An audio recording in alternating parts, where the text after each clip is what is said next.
Calendar में तारीख 18 जुलाई सन 2019। सुबह के करीब 10 बज रहे हैं और चेन्नई का एक प्राइवेट हॉस्पिटल। यहां एक 72 साल का बुजुर्ग वेंटिलेटर पे है। ऑक्सीजन मास्क लगा हुआ है। शरीर जवाब दे चुका है क्योंकि 9 दिन पहले ही वो एम्बुलेंस में लेटकर अदालत गया था। क्यों? सरेंडर करने। क्यों? क्योंकि वो उम्र कैद की सजा काटने जा रहा था, लेकिन उम्र कैद काटने से पहले ही उसकी मौत हो गई। और उसके मरने के बाद भी दुनिया के 22 देशों में उसके रेस्टोरेंट खुले हुए हैं। लोग इडली खा रहे हैं, डोसे खा रहे हैं, फिल्टर कॉफी पी रहे हैं। किसी को कोई परवाह नहीं है। और हो सकता है कि इस रेस्टोरेंट में आप भी कभी खाने गए हो। नाम है सरवणा भवन। लेकिन ये कहानी किसी फिल्म की नहीं है। ये कहानी उसी रेस्टोरेंट मालिक की है जिसने एक ज्योतिषी की बात पर भरोसा करके एक बेगुनाह की जान ले ली। अब जान तो ले ली, लेकिन उस जान की कीमत उसे 18 साल बाद चुकानी पड़ी।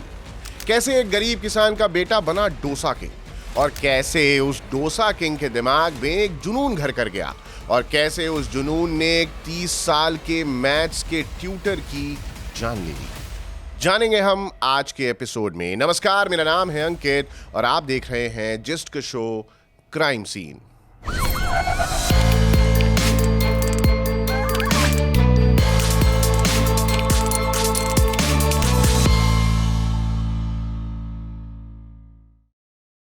तमिलनाडु के थुट्टुकोडी जिले में एक गांव है।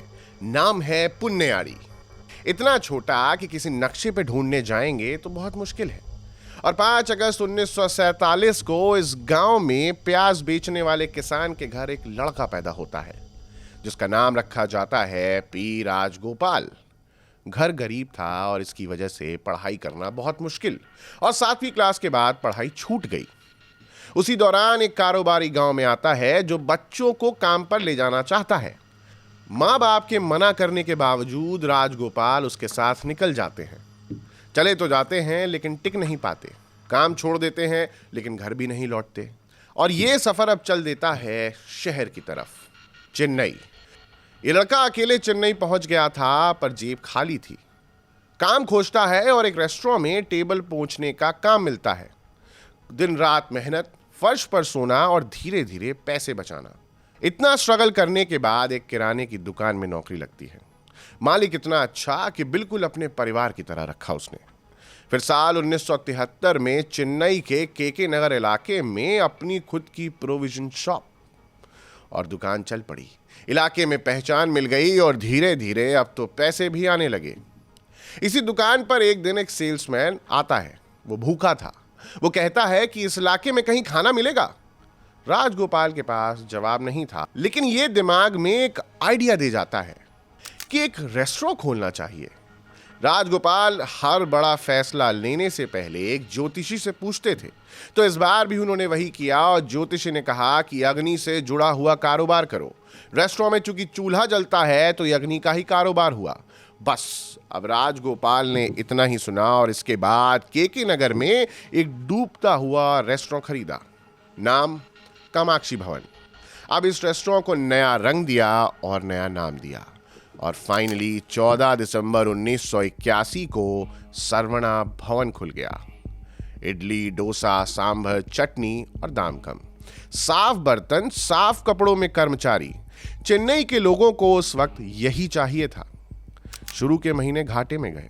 एक सलाहकार ने उन्हें कहा कि सस्ते मसाले इस्तेमाल करो, कर्मचारियों की तनख्वाह कम करो। राजगोपाल को यह बात पसंद नहीं आई। इस बात पे उन्होंने अपने सलाहकार को ही निकाल दिया। धीरे धीरे लोग आने लगे और तो और अब लाइनें लगने लगी। फिर एक वक्त वो भी आया जब घंटे भर की लाइन एक मामूली बात हो गई। न्यूयॉर्क टाइम्स के एक रिपोर्टर ने एक बार एक दूसरे रेस्टोरेंट मालिक से राजगोपाल के बारे में पूछा, जो उनका कॉम्पिटिटर था, राइवल था या कुछ भी कह लें, तो बदले में जवाब आया कि राजगोपाल ने वेजिटेरियन फूड के कारोबार को एक अलग प्रतिष्ठा दी है। वो एक क्रांति लेकर के आए हैं। इधर राजगोपाल अपने कर्मचारियों का खूब ख्याल रखते थे। यदि कोई बीमार पड़ जाए तो उसके इलाज का खर्च, घर के लिए भत्ता, बेटियों की शादी के लिए फंड, और तो और परिवार से मिलने के लिए सालाना भत्ता। कोई ज्यादा बीमार पड़ गया तो 2 लोग देखभाल करने के लिए भेजे जाते थे। कर्मचारी उन्हें अन्ना जी कहने लगे। तमिल में अन्नाची मतलब बड़ा भाई, और ये सिर्फ आदर का शब्द नहीं था, इसमें गहरा भरोसा था और राजगोपाल को भी ये शब्द बहुत पसंद आता था। इसके बाद 1988 में टी नगर में दूसरी ब्रांच खुल गई। खुलते ही इंस्टेंट हिट। 1990 के दशक तक चेन्नई भर में नाम हो गया।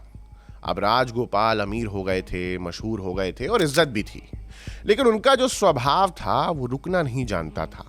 वो जो ठान लेते थे वो करते ही थे, जो चाहते वो हासिल करते, मतलब हमेशा किसी भी कॉस्ट पर। अब वो मोड शुरू हो चुका था और अब यही स्वभाव उनका एक दिन सबसे बड़ा दुश्मन बन गया। 1972 में उनकी पहली शादी हो चुकी थी। पत्नी थी वल्ली अम्माल, 2 बेटे हुए सरवणन और शिव कुमार। इसके बाद 1994 में उन्होंने दूसरी शादी भी कर ली, कृतिका से। कृतिका पहले से उनके कर्मचारी गणेशन की पत्नी थी। राजगोपाल ने गणेशन को पैसे दिए और उस शादी को तोड़वाया और उसके बाद कृतिका से शादी कर ली। किसी ने कुछ कहा नहीं, क्योंकि शायद किसी में हिम्मत ही नहीं थी, क्योंकि अन्नाची का बोला बाला था और यही बात राजगोपाल के दिमाग में घर कर गई थी कि मेरे मन में जो आएगा मैं कर लूंगा, मुझे कौन बोलेगा, आखिर बोलने वाला है ही कौन। और बस उन्हीं दिनों उनकी नजरों में एक नया चेहरा आ गया। रामासामी उनके होटल में असिस्टेंट मैनेजर थे, नागपट्टिनम जिले के थिट्टकुडी गांव से आए थे। उनकी बेटी थी जीवा ज्योति। राजगोपाल उससे करीब 3 दशक बड़े थे और पहले से 2 पत्नियां थीं, लेकिन उन्हें इन बातों से कोई फर्क नहीं पड़ता था। और इस बार भी उसी पुराने ज्योतिष ने आग में घी डाला। ज्योतिषी ने कहा कि इस लड़की से तुम तीसरी शादी करो, दौलत में बेशुमार इजाफा होगा और दुनिया के सबसे अमीर लोगों में तुम्हारा नाम हो जाएगा। राजगोपाल को बस इतना ही चाहिए था, एक ज्योतिषी के कुछ जुमले, कुछ उपाय, और एक बेगुनाह इंसान की जिंदगी बर्बाद होना शुरू हो गई।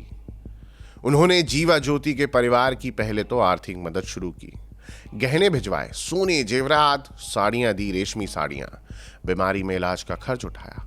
राजगोपाल को लग रहा था कि ये सब काम आएगा और एक दिन लड़की मान जाएगी, लेकिन जीवा ज्योति का दिल कहीं और था। वो प्यार करती थी प्रिंस संत कुमार से, जो उसके भाई को मैथ्स पढ़ाने घर आते थे। साधारण घर का एक साधारण सा ट्यूशन टीचर, कोई बड़ी दौलत नहीं, लेकिन जीवा ज्योति का दिल वहीं था और वो उससे बहुत प्यार करती थी। अप्रैल 1999 में दोनों शादी कर लेते हैं, रजिस्टर्ड मैरिज। पहले घर में नहीं बताते और बाद में बताते हैं तो परिवार मान जाते हैं।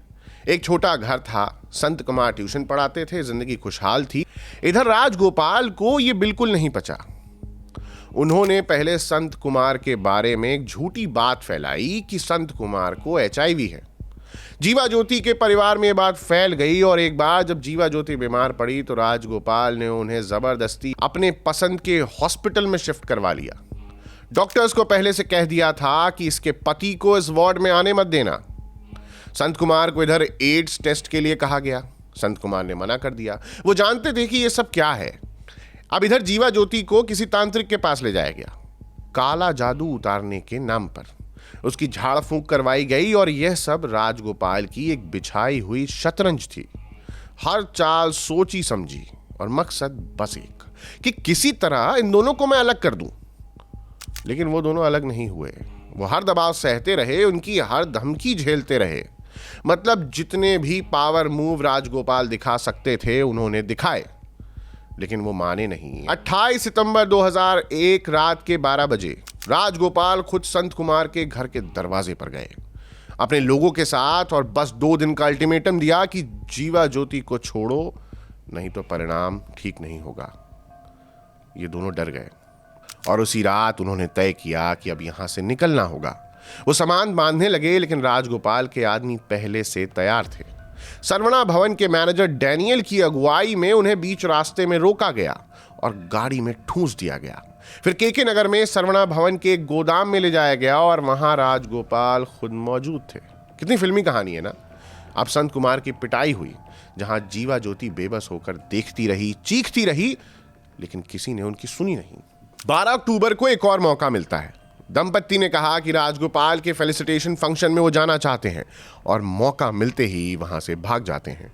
भागकर वो सीधे चेन्नई पुलिस कमिश्नर के ऑफिस पहुंचे। वहां शिकायत दर्ज करवाई और लगा कि कानून अब मदद करेगा। लेकिन यहां सिस्टम राजगोपाल के अधीन था। सरवणा भवन में पुलिस वाले खाना खाते थे और बिल नहीं देते थे। थानेदार हो या बड़ा पुलिस ऑफिसर, वर्दी वाले तो ऑर्डर्स देते, खाना खाते और बिना पैसे दिए निकल जाते। और फिर इस शिकायत पर कोई कार्रवाई नहीं हुई क्योंकि कोई एफआईआर नहीं हुई, कुछ नहीं। और 6 दिन बाद 18 अक्टूबर को डैनियल ने एक नई चाल चली। उसने जीवा ज्योति को भरोसे में लेकर कहा कि वो राजगोपाल के खिलाफ है और अब उनका दोस्त है। कहा कि संत कुमार अकेले एक साईं बाबा मंदिर आए और वहां एक पत्रकार होगा जो राजगोपाल को एक्सपोज कर देगा। दोनों मान गए और वही जाल बिछाया। 2 गाड़ियां और एक एसयूवी आई। 3 आदमी चाकू लेकर उतरे और दोनों को गाड़ी में ठूसा। रात 8:30 बजे एक लग्जरी गाड़ी आई। उसमें राजगोपाल थे और साथ में जीवा ज्योति की मां भी। मां ने कहा, पति को छोड़ दो, राजगोपाल से शादी कर लो, और जीवा ज्योति ने इनकार कर दिया। तब जबरदस्ती उन्हें राजगोपाल की गाड़ी में ठूसा गया और इस तरह दोनों को अलग कर दिया गया। अब संत कुमार एक गाड़ी में थे और जीवा ज्योति दूसरी गाड़ी में। जब जीवा ज्योति को राजगोपाल की गाड़ी में बिठाया गया तो राजगोपाल के हाथ में वो शिकायत की फोटोकॉपी थी जो जीवा ज्योति ने पुलिस कमिश्नर को दी थी। राजगोपाल ने वो कागज अपने सामने लहराया और एक शब्द नहीं बोले। उन्होंने वो कागज दिखाया और जीवा ज्योति को तिरुचि ले जाया गया, फिर तिरुनेलवेली, काला जादू उतारने के बहाने एक ज्योतिषी के पास। और इस दौरान राजगोपाल ने डैनियल को एकांत में बुलाया, उसके हाथ में 5 लाख रुपए रखे और कहा कि संत कुमार को हमेशा के लिए खत्म कर दो। अब ये कोई धमकी नहीं थी, ये सुपारी थी 5 लाख रुपए की, एक इंसानी जान की कीमत। लेकिन इस बार डैनियल ने कुछ और किया।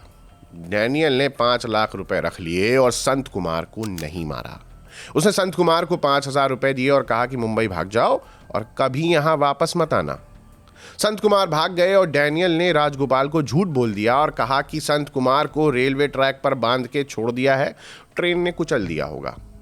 उसके सारे कपड़े जला दिए हैं और सबूत मिटा दिए हैं, काम तमाम हो चुका है सर। और राजगोपाल ने मान लिया। लेकिन फिर एक फोन आता है। संत कुमार ने जीवा ज्योति को फोन किया, मुंबई से, वो भी जिंदा। और इधर जीवा ज्योति खुश हो गई क्योंकि उसकी जान में जान आई और उन्होंने कहा, वापस आ जाओ। हम साथ मिलकर राजगोपाल के सामने झुक जाते हैं और कहते हैं कि अब और नहीं लड़ेंगे। ये बात सुनकर संत कुमार वापस आए अपनी पत्नी के लिए।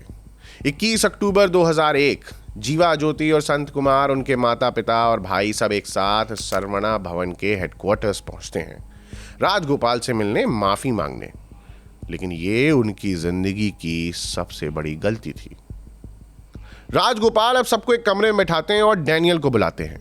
डैनियल ने राजगोपाल को यही बताया था कि वो संत कुमार को मार चुका है, लेकिन संत कुमार उसी कमरे में उसके सामने बैठे थे, वो भी जिंदा। राजगोपाल ने डैनियल की तरफ देखकर पूछा और कहा कि ये कौन है, संत कुमार का भूत? इस बात पर डैनियल भड़क गया। उसने अपने 2 साथियों के साथ संत कुमार पर हमला कर दिया, वो भी जीवा ज्योति के पूरे परिवार के सामने, बहुत बेरहमी से मारा। जीवा ज्योति चीखती रही, रोती रही, लेकिन कोई रुका नहीं। इधर 24 अक्टूबर को दंपत्ति को डिप्टी कमिश्नर ऑफ पुलिस के दफ्तर ले जाया गया। पहले की जो शिकायत की गई थी उसको वापस लेने और कुछ खाली कागजात पर सिग्नेचर करवा लिए गए। और फिर 26 अक्टूबर 2001 को सुबह 6:30 पर एक आदमी कमरे में आया और कहा कि राजगोपाल ने बुलाया है। जीवा ज्योति भी साथ में थी। फिर दोनों को एक टाटा सूमो में बिठाया गया और एक और गाड़ी उनके पीछे थी। गाड़ी का नंबर था TN10M7755। तिरुचेंदूर की तरफ रवाना हो चुके थे वो। रास्ते में एक जगह गाड़ी रुकी और पिछली गाड़ी से 4 आदमी उतरे और राजगोपाल भी उसी गाड़ी से बाहर निकले। संत कुमार का कॉलर पकड़ा और उसे घसीट कर बाहर निकाला, नीचे गिराया और उन 4 आदमियों के हवाले कर दिया और कह दिया, खत्म कर दो इसे। इधर दूसरी गाड़ी संत कुमार को लेकर निकल गई और एक तरफ राजगोपाल जीवा ज्योति को लेकर चेन्नई की तरफ मुड़ गए। केके नगर में अपनी दूसरी पत्नी से कुछ रस्में भी करवाई, कुछ पूजा पाठ। जीवा ज्योति को बाद में पता चला कि वो रस्में उस वक्त होती हैं जब किसी के पति की मृत्यु हो जाती है, और तब उन्हें समझ में आ गया कि संत कुमार अब नहीं रहे। 31 अक्टूबर 2001 की सुबह कोडाईकनाल, तमिलनाडु का पहाड़ी हिल स्टेशन, समुद्र तल से 2133 मीटर ऊंचाई पर, उसी सुबह पुलिस को घाट रोड पर एक सारंग और उसके पास एक लाश मिलती है। गले पर निशान थे और शव की पहचान नहीं हो पाई। पुलिस ने उसे कोडाईकनाल नगर पालिका के हिंदू कब्रिस्तान में दफना दिया। कब्र पर एक ग्रेनाइट का पत्थर रखवाया ताकि अगर कभी जरूरत पड़े तो पहचान हो सके, और ये जरूरत जल्द ही पड़ी। इधर एक दिन जीवा ज्योति ने सुना कि एक पुजारी को बुलाया जा रहा है। किस लिए? विधवा पूजा के लिए। उसे किसी तरह मौका मिला और वो भाग गई, अपने परिवार के पास पहुंच गई। फिर 20 नवंबर 2001 को आखिरकार वेल्लाचेरी पुलिस स्टेशन में एफआईआर दर्ज हो गई। क्राइम नंबर 1047 ऑफ 2001, पति की हत्या की शिकायत। बड़ी बात यह थी कि पुलिस ने इस बार कार्रवाई की। टीम कोडाईकनाल पहुंची और कब्र खोदी गई। शव को बाहर निकाला गया और जीवा ज्योति ने शव की पहचान की। ये प्रिंस संत कुमार का ही शव था। मैथ्स के ट्यूटर उनके पति। 23 नवंबर 2001 को राजगोपाल ने अदालत में सरेंडर कर दिया। सरेंडर करते ही उन्हें जमानत मिल गई और फिर बाहर आ गए। लेकिन बाहर आकर उन्होंने कोई सबक नहीं सीखा। 2003 में राजगोपाल, उनके लीगल एडवाइजर राजेंद्रन और कुछ साथियों के साथ नागपट्टिनम के थिट्टकुडी गांव गए। रात करीब 9 बजे 6 लाख रुपए लेकर, और कहा कि यह मामला वापस ले लो। जीवा ज्योति ने साफ इनकार कर दिया। वहीं दूसरी तरफ भाई राम कुमार पर अटैक हुआ। पड़ोसियों ने यह हमला करते हुए देख लिया और घेर लिया। राजगोपाल के लोग भाग निकले, लेकिन लीगल एडवाइजर राजेंद्रन वहीं पकड़ लिए गए और एक और केस दर्ज हो गया। और इस बार अदालत में इस केस की सुनवाई सालों तक चली। जीवा ज्योति डटी रही और झुकी नहीं। फिर 2001 में तमिल अखबारों ने जीवा ज्योति को ही कटघरे में खड़ा कर दिया। राजगोपाल के जुनून की कहानी को पलट दिया। जो लड़की अपने पति की हत्या के खिलाफ लड़ रही थी, उसी के कैरेक्टर पर सवाल उठाए गए। एक अखबार नहीं, एक के बाद दूसरा अखबार भी। आखिर इस देश में अमीरी और रुतबा मिलकर कहानियां बदल ही देते हैं। और अप्रैल 2004 में चेन्नई के पूना मल्ली एडिशनल सेशंस कोर्ट ने फैसला सुनाया। पी राजगोपाल और अन्य 8 लोगों को कल्पेबल होमिसाइड का दोषी पाया और 10 साल की सजा दे दी। साथ में लगाया 55 लाख रुपए का जुर्माना, जिसमें 50 लाख जीवा ज्योति को मुआवजे के तौर पर मिलने थे। इस फैसले के बाद राजगोपाल मद्रास हाई कोर्ट गए और 2009 में हाई कोर्ट ने कहा कि ये कल्पेबल होमिसाइड नहीं है, ये पूरी तरीके से सुनियोजित हत्या है। और अब आईपीसी की धारा 302 लग गई। उम्र कैद, और अब सजा 10 साल से बढ़कर उम्र कैद हो गई। राजगोपाल 8 महीने जेल में रहे। उसके बाद हेल्थ के आधार पर जमानत ले ली और अब पहुंच गए सुप्रीम कोर्ट। साल दर साल, तारीख दर तारीख, और इस पूरे दौर में सरवना भवन बढ़ता चला गया। 2019 तक 22 देशों में 111 रेस्टोरेंट थे, 5000 से ज्यादा एम्प्लॉय, और इस बीच हत्या का मुकदमा चल रहा था। चेन फैलती रही। और इस बीच न्यूयॉर्क टाइम्स के रिपोर्टर ने एक बार राजगोपाल से इंटरव्यू लिया। पूछा कि ऐसा क्या है जो आपको सबसे कम पसंद है, जिसके बाद राजगोपाल अचानक कहते हैं कि मुझे ये नहीं पसंद कि मैं जीवा ज्योति के पीछे गया। ये बात सुनते ही उनके पुराने दोस्त गणपति अय्यर ने बीच में टोका कि अरे बॉस, ये वो ऑफिस की बात कर रहे हैं, ऑफिस वर्क, आपको आपके काम में क्या नहीं पसंद है। और इसी एनवाईटी के रिपोर्टर ने लिखा कि राजगोपाल व्यक्तिगत शोहरत में दिलचस्पी नहीं रखते, वो ब्रांड को आगे करते हैं, खुद को नहीं। इसलिए रेस्टोरेंट और मालिक के बीच लोग फर्क कर पाते थे। और इस बीच 29 मार्च 2019 को सुप्रीम कोर्ट ने आखिरी फैसला सुनाया। हाई कोर्ट का फैसला बरकरार रखा, उम्र कैद। इधर 7 जुलाई 2019 तक सरेंडर करना था और फिर 7 जुलाई आ गई। राजगोपाल ने कहा कि उनकी तबीयत ठीक नहीं और वो सरेंडर नहीं कर पाएंगे। किया भी नहीं। एक बार फिर सुप्रीम कोर्ट गए और इधर 9 जुलाई को कोर्ट ने अर्जी खारिज कर दी और यह भी कहा कि बीमारी का हवाला तो सुनवाई के दौरान एक बार भी नहीं दिया गया, तो अब अचानक कैसे बीमार हो गए? तुरंत सरेंडर करो, अभी के अभी। 9 जुलाई 2019 को पी राजगोपाल एक एम्बुलेंस में लेटे हुए चेन्नई की पूना मल्ली ट्रायल कोर्ट पहुंचे। ऑक्सीजन मास्क लगा हुआ था और स्ट्रेचर पर थे। 72 साल की उम्र हो चुकी थी। इधर डायबिटीज, हाई ब्लड प्रेशर। और जिस आदमी ने कभी एक बेगुनाह को कॉलर से पकड़कर हत्यारों के हवाले कर दिया था, वो आज खुद स्ट्रेचर पर बंधा था। अदालत में पेश किया गया, कागजात हुए, सरेंडर दर्ज हुआ और फिर 13 जुलाई को दिल का दौरा पड़ा, जिसके बाद वेंटिलेटर पर रखे गए। इधर 18 जुलाई 2019 को पी राजगोपाल की मृत्यु हो गई, सरेंडर के 9 दिन बाद, यानी उम्र कैद एक भी दिन नहीं काटी। जीवा ज्योति को न्याय मिल गया, पर कब? 18 साल बाद। प्रिंस संत कुमार को न्याय मिला, लेकिन वो उस दिन को देखने के लिए जिंदा नहीं थे। वो 30 साल के थे जब उनकी हत्या कर दी गई थी। एक मैथ्स का ट्यूटर, एक साधारण आदमी जिसने बस यही किया था कि उसने एक लड़की से प्यार किया था, ये उसकी गलती थी। और अब इस पूरी कहानी में एक और बात है जो आपको सोचने पर मजबूर करती है कि एक अफसर ने बाद में यह बताया कि राजगोपाल की ताकत सिर्फ पैसे से नहीं थी, वो हर इंसान से ऐसा रिश्ता बनाता था कि एक दिन वो उसके काम आ सके। और इसीलिए पुलिस ऑफिसर, नेता, मीडिया सब उसके नेटवर्क का हिस्सा थे, और यही नेटवर्क उसे 18 साल बचाता रहा। ये सिर्फ एक आदमी की कहानी नहीं थी, ये पूरे उस सिस्टम की कहानी थी जो पैसे के सामने झुक जाता है। कुनाल के उस घाट रोड पर एक लाश मिली थी, और उसी लाश ने राजगोपाल को कटघरे में पहुंचाया था। आज सरवणा भवन के रेस्टोरेंट 22 से ज्यादा देशों में हैं।